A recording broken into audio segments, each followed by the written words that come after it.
जिस तरह से किसी इंसान के शरीर के अंगों को ट्रांसप्लांट किया जा सकता है, उसी तरह से क्या किसी इंसान के सिर को काटकर किसी दूसरे इंसान के शरीर से जोड़ा जा सकता है?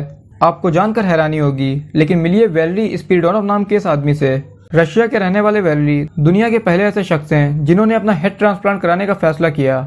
इनके साथ क्या हुआ इसके बारे में मैं आपको आगे वीडियो में कंप्लीट बताऊंगा, लेकिन उससे पहले हेड ट्रांसप्लांट के बारे में जान लेते हैं।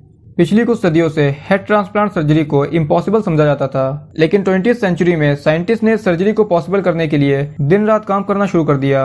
उनका मानना था कि जिस तरह से किसी इंसान का हेयर ट्रांसप्लांट, लीवर ट्रांसप्लांट और भी अंगों का ट्रांसप्लांट किया जा सकता है, तो फिर किसी के दिमाग का ट्रांसप्लांट क्यों नहीं किया जा सकता। इसी बात को सोचते हुए सन 1908 में ब्रिटिश के एक साइंटिस्ट ने एक कुत्ते के हेड को अलग करके एक दूसरे अलग ब्रीड के कुत्ते के शरीर से जोड़ दिया। साइंटिस्ट ने सोचा था कि सर्जरी पूरी होने के कुछ समय बाद कुत्ता होश में आ जाएगा, लेकिन इस सर्जरी के एक हफ्ते तक भी कुत्ता होश में नहीं आया और उसकी मौत हो गई। इसके बाद साइंटिस्ट ने 1960 में एक बंदर के साथ ऐसा किया। बंदर के हेड को अलग करके दूसरे बंदर के शरीर से जोड़ दिया और इस बार बंदर को सर्जरी के कुछ समय बाद होश भी आ गया, लेकिन बंदर के शरीर का नीचे का कोई भी अंग काम नहीं कर रहा था और लगभग 9 दिनों के बाद इस बंदर की भी मौत हो गई। इसके बाद दुनिया भर के साइंटिस्ट इस सोच में लगे रहे कि किसी इंसान के हेड को कैसे ट्रांसप्लांट किया जा सकता है। इसके बाद सन 1982 में न्यूयॉर्क के एक डॉक्टर ने इसी एक्सपेरिमेंट को चूहे के ऊपर करके देखा, लेकिन इस बार ये एक्सपेरिमेंट सक्सेसफुल रहा और सर्जरी के कुछ समय बाद चूहे को होश आ गया और चूहा बिल्कुल सही सलामत था और उसका पूरा शरीर बिल्कुल ठीक काम कर रहा था। इसके बाद साइंटिस्ट को लग रहा था कि इंसानों का भी हेड ट्रांसप्लांट किया जा सकता है। सन 1998 में पिट्सबर्ग मेडिकल सेंटर की सर्जन की एक टीम ने एक 60 साल की औरत का ब्रेन ट्रांसप्लांट किया।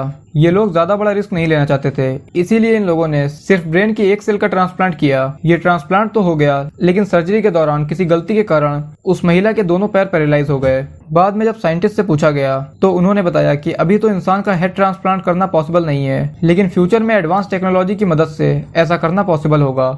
इसके बाद 2015 में सर्जियो कैनावेरो नाम के एक इटालियन डॉक्टर ने यह दावा कर दिया कि वो बहुत जल्दी ह्यूमन हेड ट्रांसप्लांट सर्जरी को सक्सेसफुली करके दिखाएंगे। उस समय पर अमेरिका की गवर्नमेंट कैनावेरो को इस सर्जरी को करने के लिए अलाउड नहीं कर रही थी, क्योंकि पूरा मेडिकल वर्ल्ड इस सर्जरी के खिलाफ था और डॉक्टरों के पास सवालों की एक लंबी लिस्ट मौजूद थी। जेम्स जियोर्डानो, जो कि वॉशिंगटन में मेडिसिन और न्यूरोसाइंस के प्रोफेसर हैं, इनका कहना था कि दुनिया की कोई भी स्टडी इतने ज्यादा रिस्क के साथ परफॉर्म होने वाले प्रोसेस की परमिशन नहीं देती। और कैनावेरो का भी कहना था कि इस ऑपरेशन के फेल होने के चांसेस बहुत ज्यादा हैं, लेकिन कैनावेरो को चाइना की गवर्नमेंट की तरफ से इस सर्जरी को करने के लिए समर्थन मिल गया था, जिसके बाद इन्होंने सोच लिया था कि ये बहुत जल्द इस सर्जरी को करेंगे। इन्होंने डिसाइड कर लिया था कि ये डोनर के तौर पर किसी ऐसे शख्स को चुनेंगे जिसकी बॉडी हेल्दी हो पर ब्रेन डेड हो चुका हो, और रेसिपिएंट ऐसा शख्स होगा जिसका शरीर काम नहीं कर रहा हो लेकिन ब्रेन हेल्दी होगा। कैनावेरो ने बताया कि इन्हें रीढ़ की हड्डी को काटने के लिए डायमंड के बने ब्लेड्स की जरूरत पड़ेगी, क्योंकि डायमंड के ब्लेड से रीढ़ की हड्डी को कम से कम नुकसान पहुंचेगा। उनका कहना है कि रेसिपिएंट के ब्रेन को कट करते ही इतना कूल कर देंगे कि डीप हाइपोथर्मिया में चला जाएगा। डीप हाइपोथर्मिया का मतलब ब्रेन टेम्परेचर को बहुत कम कर देना है, जिसकी वजह से रेसिपिएंट इमीडिएट डेथ से बच जाएगा। कैनावेरो के हिसाब से इस सर्जरी को एक स्पेशल पोजीशन में रखकर किया जाएगा, क्योंकि vertebral bones, oesophagus, jugular veins और नेक के दूसरे स्ट्रक्चर को कट और रिकनेक्ट करना बहुत टफ टास्क है। कैनावेरो ने बताया कि इस सर्जरी को करने में 24 घंटों से भी ज्यादा समय लग सकता है और इस दौरान रेसिपिएंट की ब्लड पंपिंग और रेस्पिरेटरी एक्शन मशीन के जरिए होगा। पेशेंट को इस दौरान कुछ समय के लिए दवाई देकर कोमा में रखा जाएगा। डॉक्टर्स का कैनावेरो से यह भी सवाल था कि जब वो रीढ़ की हड्डी कट करेंगे तो बाद में इसको जोड़ पाना बहुत मुश्किल है। मतलब अगर ब्रेन ट्रांसप्लांट करना सक्सेसफुल भी हो जाए, तब भी रीढ़ की हड्डी न जोड़ पाने की वजह से पेशेंट की मौत हो जाएगी।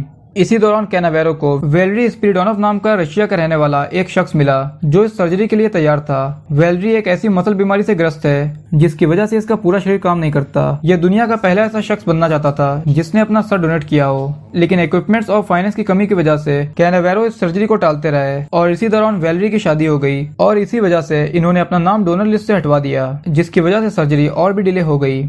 दोस्तों, आपको क्या लगता है, क्या फ्यूचर में इस तरह से हेड ट्रांसप्लांट करना पॉसिबल होगा या नहीं? अपनी प्रीशियस राय कमेंट में जरूर दीजिएगा। और अगर आपको ये वीडियो अच्छी लगी हो तो प्लीज़ वीडियो को लाइक करिएगा और चैनल को सब्सक्राइब करिएगा। थैंक्स।